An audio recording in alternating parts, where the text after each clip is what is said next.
find them. The current trends. I want to talk about, we've begun to talk about this shift from talking about recovery community as a single entity. I'll never forget one of the nights that I was, Ernie Kurtz and I were in deep conversation about what was unfolding nationally here. You know, and I remember Ernie reached a point where we were talking about all these varieties of new groups, and he said, you know, maybe it's time we really stop talking about recovery community and began to talk about communities of recovery. The communities of recovery was more accurately describing what's going on in the ground.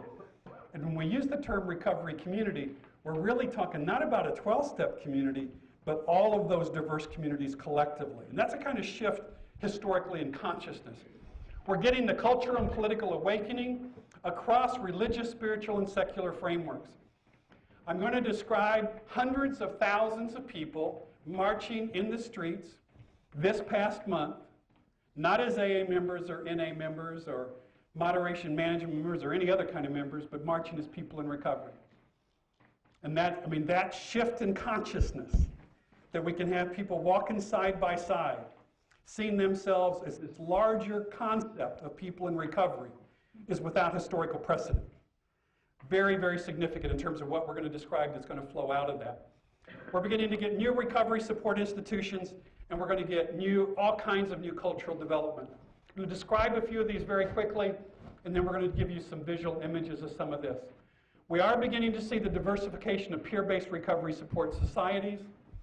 We are seeing a well-organized new recovery advocacy movement rise within the United States. Recovery advocates came together in 2001 in St. Paul, Minnesota, and launched this movement, and now basically are organizing grassroots recovery advocacy organizations around the country, with the idea not of competing with recovery mutual aid organizations, but actually trying to create a world in which recovery can flourish. Are you with me? Where the recovery mutual aid groups focus on the personal and family recovery experience. This is really about changing the world, changing policy, changing attitudes, dramatically increasing recovery support resources within communities. And what we're saying out of that in many cases is the tipping point of recovery may rely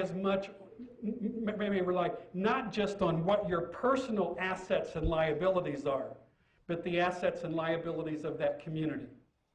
How many times have you seen someone treated and responded well in a treatment institution, only to be sent back to a community or a school or a neighborhood that devoured them within 48 hours?